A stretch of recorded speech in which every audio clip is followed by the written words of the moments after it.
Hello दोस्तों, आज के इस वीडियो में हम बात करेंगे उन 4 सिद्धांतों के बारे में, उन 4 प्रिंसिपल्स के बारे में जो हमारे भूतपूर्व राष्ट्रपति श्रीमान एपीजे अब्दुल कलाम सर के द्वारा बताए गए हैं। उनका मानना था कि ये जो 4 नियम हैं, ये जो 4 प्रॉमिसेस हैं, वो हर स्टूडेंट को और हर इंसान को खुद पर अप्लाई करना चाहिए। अगर कोई भी स्टूडेंट या कोई भी इंसान इनको अपने जीवन में उतार लेता है और उनको फॉलो करता है तो इस दुनिया में ऐसी कोई चीज नहीं है जो उस इंसान के कदमों में ना गिर जाए। इन चारों प्रिंसिपल्स को हम पूरी डिटेल्स में समझेंगे ताकि आपको इनको फॉलो करने में आसानी रहे। तो ध्यान से इस वीडियो को लास्ट तक देखें और इसकी एक भी सेकंड बर्बाद ना करें, क्योंकि इसका एक एक शब्द बहुत कीमती है। रूल नंबर 1, हमेशा अपने आप को याद दिलाएं कि आपका लक्ष्य बहुत बड़ा है। अपने आप को बोलिए कि I will have great aim. दोस्तों, सन 1958 की बात है। डॉक्टर एपीजे अब्दुल कलाम एक पायलट बनना चाहते थे। उन्होंने मेहनत करके पायलट बनने के लिए सारी परीक्षाएं पास कर ली, लेकिन पायलट की वैकेंसी में केवल 8 सीट ही थी और डॉक्टर एपीजे अब्दुल कलाम 9वें नंबर पे थे। अब उनका सिलेक्शन केवल तभी हो सकता था जब उनके ऊपर के 8 कैंडिडेट्स में से या तो कोई अपनी वैकेंसी छोड़ दे या फिर मेडिकल में आउट हो जाए। लेकिन उनको इस बात का काफी डिसअपॉइंटमेंट हुआ कि उनका केवल एक रैंक की वजह से वो सिलेक्शन से आउट हो गए। लेकिन उन्होंने ये स्वीकार किया कि it was a disappointment for me but disappointment could not defeat me, यानी कि मैं निराश जरूर हुआ था लेकिन निराशा कभी मुझे हरा नहीं सकी। उन्होंने ठान लिया था कि भले ही पायलट बनके एयरक्राफ्ट ना उड़ा सकूं, लेकिन एक इंजीनियर बनके, एक साइंटिस्ट बनके मैं एयरक्राफ्ट जरूर बना सकता हूँ, मिसाइल बना सकता हूँ, रॉकेट बना सकता हूँ। और दोस्तों, ये तो किसी को नहीं पता कि अगर डॉक्टर एपीजे अब्दुल कलाम पायलट बनते तो वो कहाँ तक पहुँच पाते। लेकिन उन्होंने इस बात को जरूर साबित किया कि अगर वो पायलट नहीं बन पाए तो उन्होंने मिसाइल्स और रॉकेट जरूर बना दिए। और वो भले ही इंडियन एयरफोर्स के पायलट नहीं बन पाए, लेकिन राष्ट्रपति जरूर बने, जो कि तीनों सेनाओं के कमांडर इन चीफ होते हैं। और तीनों सेनाओं में आर्मी, नेवी और एयरफोर्स भी होती है। दोस्तों, उनका कहा गया रूल नंबर 1 कि हमेशा अपने आप को बोलिए कि I will have great aim, मैं अपना लक्ष्य ऊंचा रखूंगा। ये प्रॉमिस हमेशा अपने आप को याद दिलाते रहें। रूल नंबर 2, दोस्तों, रूल नंबर 1 के बाद में बात करते हैं रूल नंबर 2 की। रूल नंबर 2 है हमेशा अपने आप से बोलिए कि I will continuously acquire knowledge, यानी कि मैं हमेशा लगातार ज्ञान हासिल करता रहूंगा। दोस्तों, अब उनके इस दूसरे रूल को हम उन्हीं की जीवनी से समझते हैं। डॉक्टर एपीजे अब्दुल कलाम को मिसाइल मैन के नाम से भी जाना जाता है। वो एक इंजीनियर थे, एक वैज्ञानिक थे। उन्होंने बहुत सारे मिशंस को लीड किया और सक्सेसफुल भी रहे। उन्होंने पद्म भूषण, पद्म विभूषण और भारत रत्न जैसे हाईएस्ट सिविलियन अवार्ड जीते। वो भारत के 11वें राष्ट्रपति भी बने। लेकिन इसके बावजूद भी उन्होंने ये माना कि वो अपने आप को एक टीचर समझते हैं, वो अपने आप को एक अध्यापक समझते हैं। और उनको सबसे ज्यादा खुशी तब मिलती है जब उनका कोई स्टूडेंट PhD पूरी कर लेता है। यानी कि उनकी लाइफ में अगर सबसे ज्यादा जरूरी कोई चीज थी तो वो थी एजुकेशन, नॉलेज।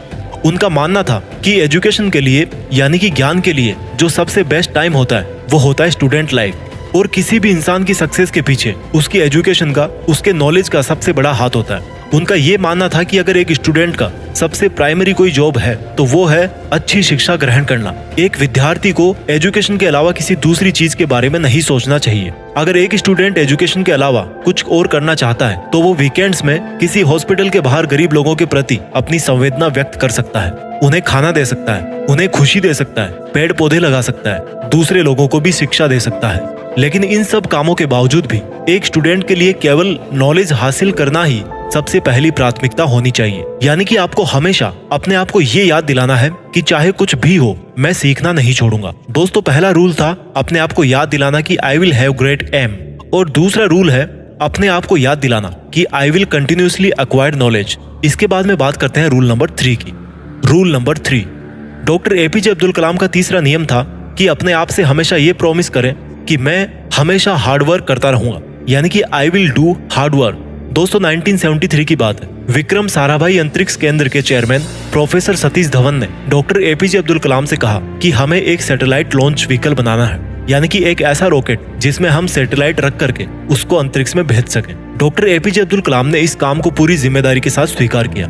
वो इस प्रोजेक्ट और मिशन के डायरेक्टर थे, यानी कि पूरी टीम को उनके नीचे काम करना था। उनके नीचे 1000 से भी ज्यादा दूसरे इंजीनियर थे और करीब 10,000 वर्कर थे। इनके अलावा भी ऐसे बहुत सारे लोग थे जो इनडायरेक्टली इस मिशन से जुड़े हुए थे। इतनी बड़ी टीम को 6 साल का वक्त लगा प्रोजेक्ट शुरू करने से लेकर लॉन्च के दिन तक। 17 अगस्त 1979 इस तारीख को सैटेलाइट लॉन्चर का टेस्ट होना था।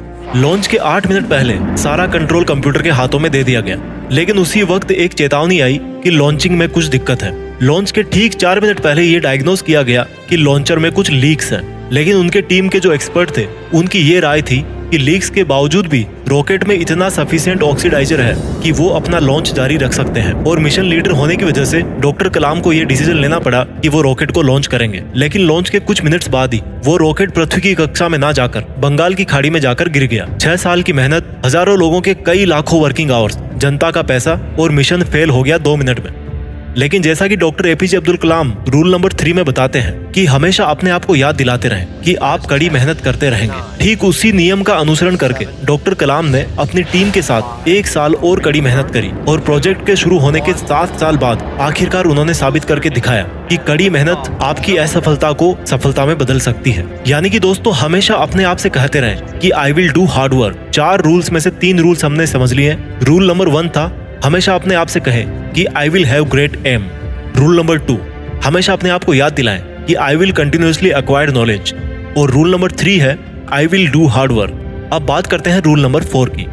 रूल नंबर 4, दोस्तों, जो कहानी मैंने आपको रूल नंबर 3 में बताई, जिसमें 7 साल बाद जाकर मिशन सफल हुआ, वहीं से निकल के आता है रूल नंबर 4, यानी कि हमेशा अपने आप को ये याद दिलाते रहें कि आई विल प्रिजर्वेयर एंड सक्सीड। प्रिजर्वेयर का मतलब है लगातार काम करना, चाहे कितनी भी मुसीबत आए, कॉन्स्टेंटली आगे बढ़ते रहना, अपने शब्दों पे और अपने वचनों पे कायम रहना। किसी में इतनी हिम्मत ना हो कि आपके हौसलों को कम कर सके। हम में से ऐसे बहुत सारे लोग हैं जिनकी आंखों में कुछ सपना है, जो कुछ करना चाहते हैं, वो काम करना शुरू करते हैं अपने सपनों पर, लेकिन समय बीतने के साथ साथ उनकी विल पावर कम होती जाती है। दोस्तों, आपको किसी भी कीमत पे अपने हौसलों को नहीं टूटने देना है। डॉक्टर एपीजे अब्दुल कलाम का मानना था कि आप तब तक अपनी जिद मत छोड़िए जब तक आप अपने लक्ष्य तक नहीं पहुंच जाते। और आपका लक्ष्य है आपकी यूनिकनेस, आपका सबसे अलग होना, आपकी पहचान सबसे अलग होना। और आपके इस यूनिक बनने के सफर में आपकी मुसीबतों का सबसे अहम रोल होता है। अगर आपने अपनी मुसीबतों से डरना छोड़ दिया, उन पर से ध्यान हटाकर उनके हल के बारे में सोचना शुरू कर दिया और उस पर काम करना शुरू कर दिया, तो आप किसी ना किसी दिन इस दुनिया में सफल जरूर हो जाओगे। दोस्तों, इस वीडियो के लास्ट में